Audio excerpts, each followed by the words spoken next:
Number one, if y varies directly as x, so we're going to write y varies directly as x. This is our variation cloud. And so let's start plugging in our numbers here.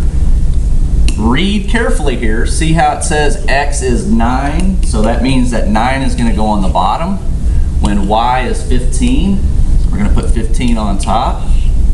And this is saying what is y? So find y when the x value is 33.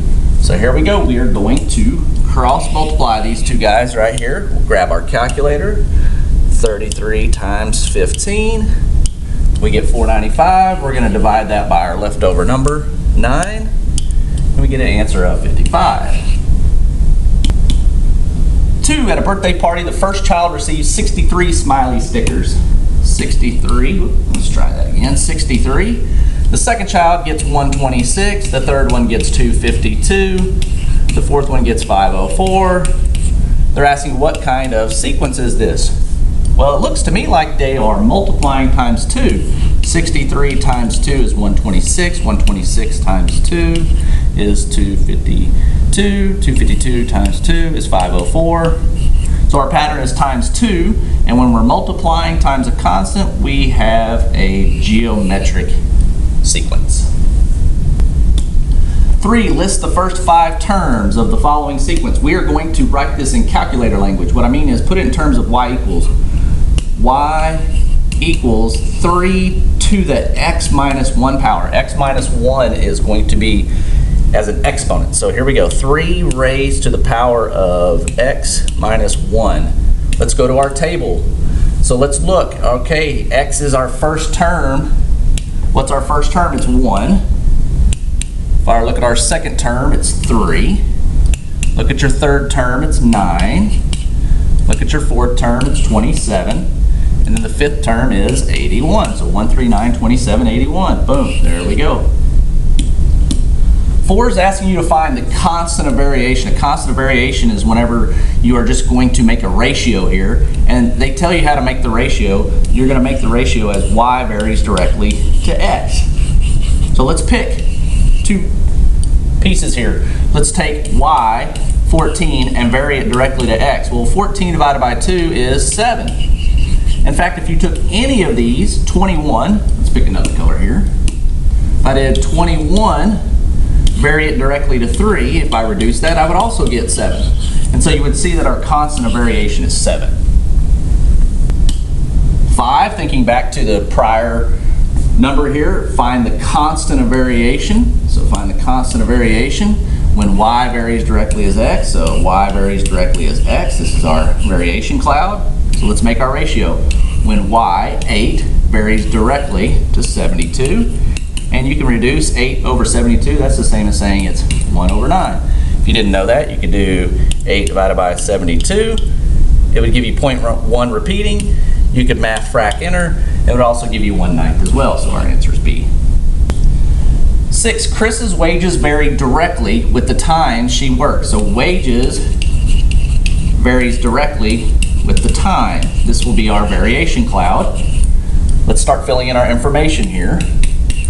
If her wages for 20 hours, so 20 hours is going to go on the bottom because time is on the bottom, goes with $90.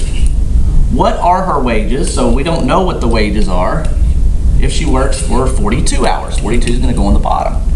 Here we go. We are going to cross multiply the two numbers that are across from each other. 90 times 42, 3780, and we're going to divide by that leftover number that's all by itself. And we get 189, and $189 is your answer. 7, describe the pattern of the sequence. So you have 13 to 15, 15 to 17, 17 to 19. It looks like to me they're adding 2 over and over again. So it's either add 2 here or add 2 here. We're not subtracting 2, we're not multiplying by 2. And it says find the next 3 terms. So let's add 2 to 19. We would get 21. Add 2 to that, you get 23. Add 2 to that, you get 25. And so you'll see that our answer is D. On number 8, just to kind of cycle through all of the words here, the basic question is saying write an explicit formula. So which one of these formulas represents this table? So what I would do is I would write each one of these in calculator language, 19x plus 19. The next one I would write as y equals x plus 19. C I would write as y equals 19x. And then letter D I would write as y equals 1 over 19x. Do not assume that because you see the pattern is plus 19 that you think the equation is x plus 19. In fact, if I put in x plus 19, and I go to the table, if I look at my first term, it's 20, it's not 19. So I know this is not correct. Let's try letter C and see what we get. Let's try 19x. Here we go, 19x. Go to the table. You'll see that our first term is 19, boom. Our second term is 38, our third term is 57, 76, and then 95. So there's our answer, C. 9, if the general term of the sequence is n minus 1 over n plus 1, find the third term. Let's write this in calculator language. Instead of using n, let's use the letter x. Here we go, x minus 1 over x plus 1. We can set that to y equals, go in our calculator, we'll create a fraction, we'll do x minus 1 on top, x plus 1 on bottom. We're going to go to the table. We're looking for the third term, and you'll see that our third term, if you go across, is 1/2. So our answer is B. Which of the following is the general term of this sequence? So in other words, they've given us, these are actually equations here, but they've left off the y equals. They've just given you part of the equation. So if I were to rewrite letter A, I would need to write it as y equals n, or in this case, we'll write it as y equals x. If I were to write letter B, it would be y equals x squared. Letter C gets a little goofy here. It's y equals 2 to the 2, and that looks like it's n minus 1. And then our last one, letter D, is y equals x to the x power. In fact, I should have put the letter x right there for letter C. So let's go through. I'm going to try letter D first and see what we can come up with. So let's try x to the x power. Go to our table. Let's look at our first term. Our first term is 1. We have a 1. Good. Our second term is 4. That works. Our third term is 27. That one works. And if you look at our fourth term, it's 256. There we go. Our answer is D. What is the 15th term in the sequence below? Let's put it in calculator language. Y, maybe, here we go. Y equals 8x plus 8. Put that in the calculator here. 8x plus 8. We're going to go to the table. Now I'll show you a trick. You can scroll all the way down to 15 if you want, or what I'm going to do is I'm going to, in blue here, we're going to access table set. Second table set. And if you look right here where it's blinking, it says table start. Where do you want the table to start? I can tell the calculator to start at the 15th term. So when I go into the table, boom, it takes me automatically to the 15th term. So I know that the 15th term is 128. 13 is pretty wordy. Let's cycle through these words and extract some information here. Let's see what we can get. Shelby's printer had 500 sheets of paper in it. So right now, her printer has 500 sheets of paper. After Monday, there were 466. So we'll say after Monday, there was 466. Then after Tuesday, there were 432. I'm going to abbreviate here. After Tuesday, there was 432. After Wednesday, there was 398. So we'll abbreviate again. After Wednesday, there was 398. If this pattern continues, how many sheets of paper will be left after Friday? Well, right here is after Wednesday. So that means we have to go, what's after Thursday, right? And then we'll have to go one more. What's after Friday? So this would be after Friday. You will notice that I will have to take the sequence out 2 more spaces to get my answer. This is my answer here. Let's identify the pattern. Let's see what's going on here. It looks to me that the pattern is arithmetic, that they're subtracting. Let's see if we can figure that out here. 500 minus 466 is 34. Is 466 minus 34, does that give me the next day? Yes, it gives me 432. So we are going to start right here at after Wednesday, 398, and we are going to subtract the pattern which is 34. No, that's not going to work. 398 minus 34. This one here is 364. Notice that that answer is here.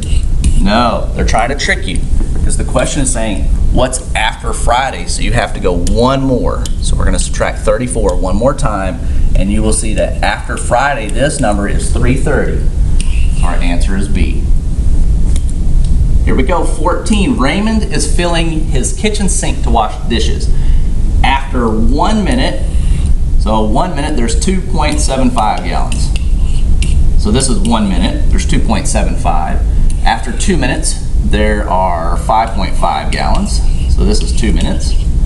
And then it says after 3 minutes, there are 8.25. So this would be 3 minutes. If the pattern continues, how many gallons of water will be in the sink after 5 minutes? So let's extend the pattern out. So this would be after 4 minutes. Just like the previous problem, we're going to have to go one more. This would be after 5 minutes. We need this number in the pattern. Well, it looks to me here that this is arithmetic, and it's going up. Let's see how much it's going up. I'm going to take 5.5 and subtract 2.75. Looks to me like it's increasing 2.75. It looks like that's my pattern, 2.75. Let's see if that's right. If I take 5.5 and add 2.75, do I get 8.25? Yes. So we'll take 8.25 and we'll add 2.75 to that. That's going to give me this number here. We do not want that number. That is after 4 minutes. The question is asking what is the amount of water in there after 5 minutes. So we need to add 2.75 one more time, and you'll see that our answer is C. And here's our last one here. Cycle through all of the words, and it's asking which formula below represents this sequence of numbers here.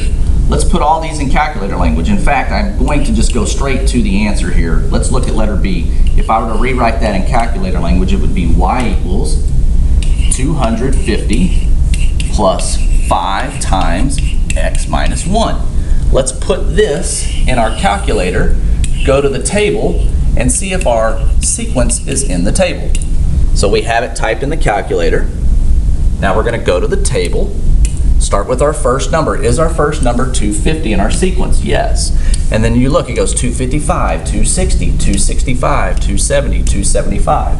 So our answer for that sequence is letter B. Just make sure that you put these guys in calculator language, and if you can get it in y equals, well, guess what? That's what the y equals button's for.